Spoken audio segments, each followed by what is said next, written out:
Bonjour class. Okay, so this video is a short tutorial on how to actually complete the activity right in the story. So we have actually done this activity before in class, but it was a while ago, and it might be something that it's something that I know we're less familiar with. So you can pause this video as you need to just get to grips with what you need to do to complete today's activity. So for today's activity, you're going to need paper and a pen or pencil. You can have color pencils, crayons to the side if you need to. It's not absolutely necessary. I have blank paper, but you can have lined paper if you need to, whatever.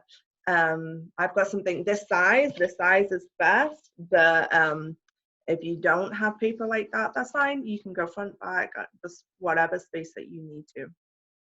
Okay, so for the activity, because you're going to take a picture of it at the end, and for your own notes, it's good if you write as your title, write in the story. And then I want you to make sure you put your name on it. You don't need to put my name, put your name, and then put the date that you've done the activity as well. It just helps you like stay in class mode, and also when you take a picture and I can look at that, then if it goes missing, I know who's done it, whatever. Okay. So with writing the story, you can actually kind of divide your page into roughly, doesn't have to be exact. And then on the top, how we've done it before is on the top, you've got a box where you're going to draw, and then underneath you're going to write. Draw, write. So there's going to be two parts to the story. You're going to listen and draw one part of the story. And then once I pause, or you can pause the video, then you're going to write in French in the story. So you choose whether you're going to divide the paper like this, and on the top part you're going to draw, and then on the below it you're going to write in French. Okay, so draw, then write in French. You might choose to, if you divide your paper slightly differently, and you can draw and then write in French that way instead. I don't mind whether you want to do a landscape or whether you want to do a portrait, but you're going to hear two chunks, and so you're going to do it in two parts. Okay, so that's how you're going to divide up your paper. So when you're doing the writing the story, you're going to be, I'll show you this, but that's what you're going to be listening for. So when you complete it, when you do your drawing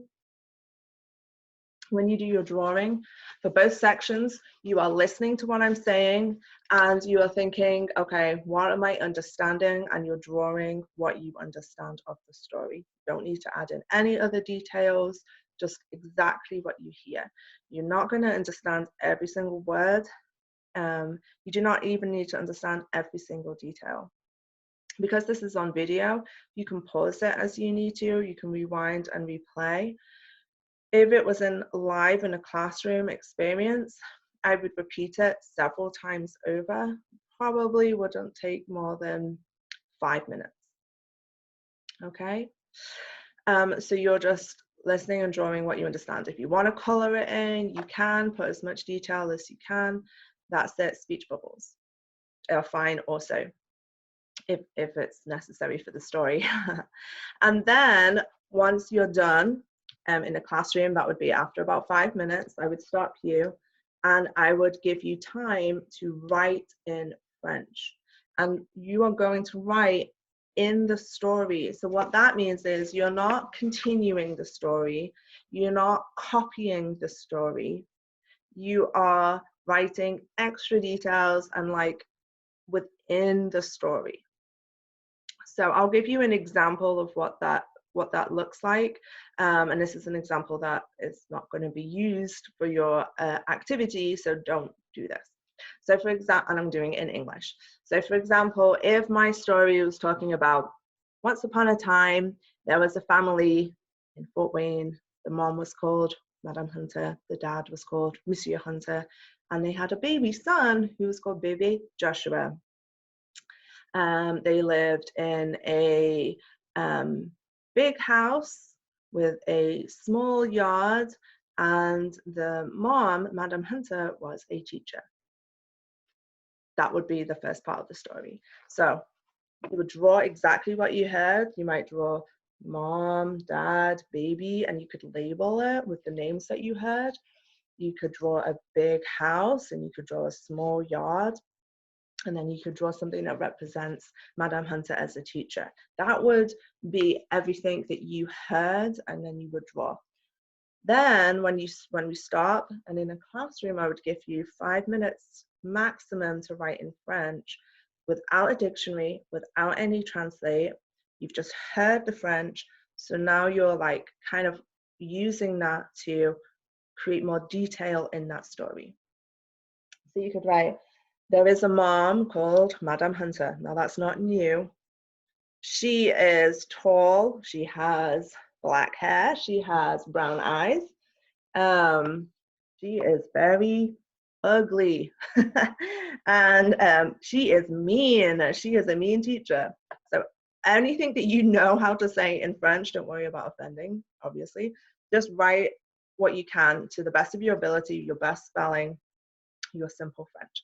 So since you're doing this at home, maybe you could set a timer, just time yourself for 5 minutes when you do that writing part. Don't go beyond that. Okay, you only have like this much space, so you do not need to go crazy, but let your creative juices flow, use the story, and then just create a little bit more. Maybe you could say, the house is big, it is gray. There are 10 rooms in the house. The best room is the lounge. Madame Hunter likes to watch Netflix in the lounge. Her favorite TV show is whatever you is fresh in your mind in French. As long as it's something to do with that you're drawing, just write in the story. Okay, then after you're done writing in French, after you set your timer 5 minutes, you're going to press play again and listen to the audio again, and there's going to be a continuation of the story. So then you're going to draw there. So continuation of that story might be, one day Joshua was playing in the garden when a squirrel came over and attacked him. Joshua started to cry. So Daddy came out with a shotgun and tried to shoot the squirrel. The end. Crazy story. But then you could draw that you understood, and then write again in French. Set your timer for another 5 minutes. Write in that story. Don't worry about anything that you don't know how to spell. You just give it your best go of like adding details in. Joshua was playing in the pool when the squirrel attacked him, something like whatever. Add more detail in. Okay, then you finish off, take a picture and send it to me, and that is your writing the story done. All right, well, I look forward to you seeing your wonderful activities, your wonderful elaborations of the stories that I've written for you. And please let me know if you're having any trouble or not sure on how to still do it. You can drop in on Zoom, I can go through it with you. Or we can come up with a different way of doing it if this doesn't quite work for you. Okay? All right. Au revoir.